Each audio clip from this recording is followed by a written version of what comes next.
The Blue Men from the Sahel, the city-states of Hausaland, 1463. In context, location Nigeria. Before, 5th to 7th centuries. The first Hausa states developed in the Sahel and include Dalia Hill, later known as Kano. 9th century.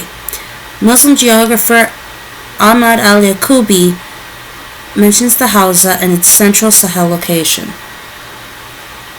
11th century. Islam spread by merchants and missionaries begins to influence Hausaland.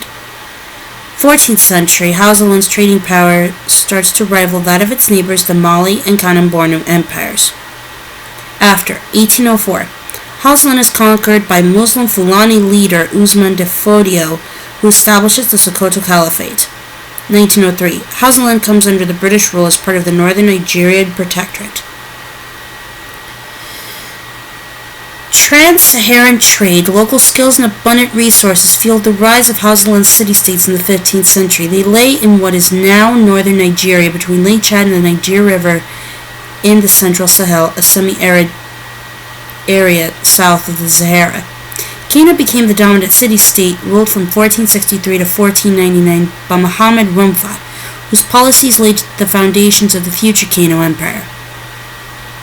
The independent city-states developed from walled villages, Birni, settled by indigenous or migrating Hausa-speaking people.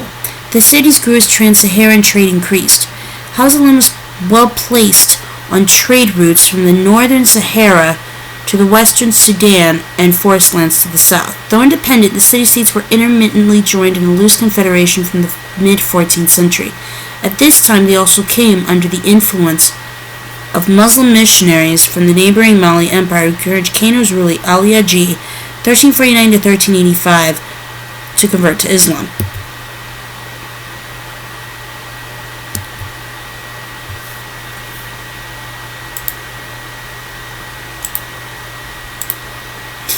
Vibrant trading centers. The seven city-states or Hausa Bakwai were Biram, Gobir, Kano, Rano, Zazzau, Katsina, and Daura, with several other outer states loosely connected to them. Daura was the focus of Hausaland's founding myth, which is now thought to date only from the 16th century as it reflects the influence of Islam. Each city-state had a Sarkin Kasa, king or ruler, and elders. The seven often vied for power but cooperated in trade, each with a distinct role and range of goods, based on its location and natural resources.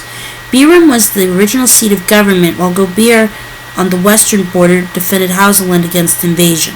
Kano and Reno grew cotton and produced fine cloth dyed with indigo, which gave the Hausa people the name of blue men for their vivid colored robes.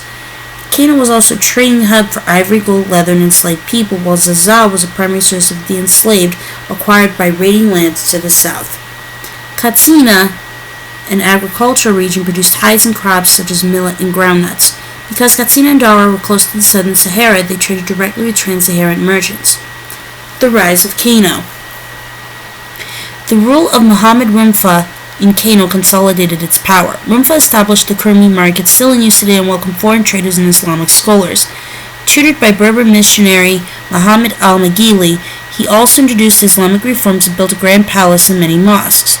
After Rumfa's death in 1499, Kano's power continued to grow. His grandson Muhammad Kisoki, 1509 to 1565, created the Kano Empire made up of Hausaland and other Sahel kingdoms. In 1804, however, weakened by internal and external conflicts, Hausaland fell to the Fulani, a militant Islamic force from West Africa, and later became part of the British Empire.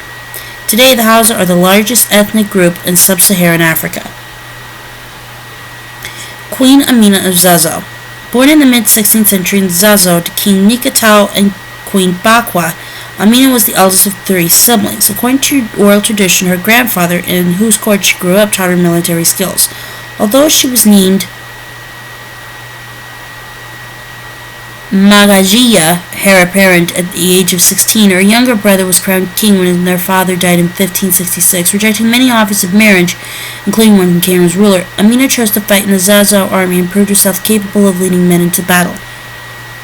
On her brother's death in 1576, she became ruler of Zazzau and within 3 months launched a military campaign to expand its territory. While, as was the Hausa custom, she built protective earthen walls around cities she conquered. Amina also encouraged trade, and Zaza reached its peak during her reign. A legendary warrior queen, she died in 1610, but precisely how and where are unknown.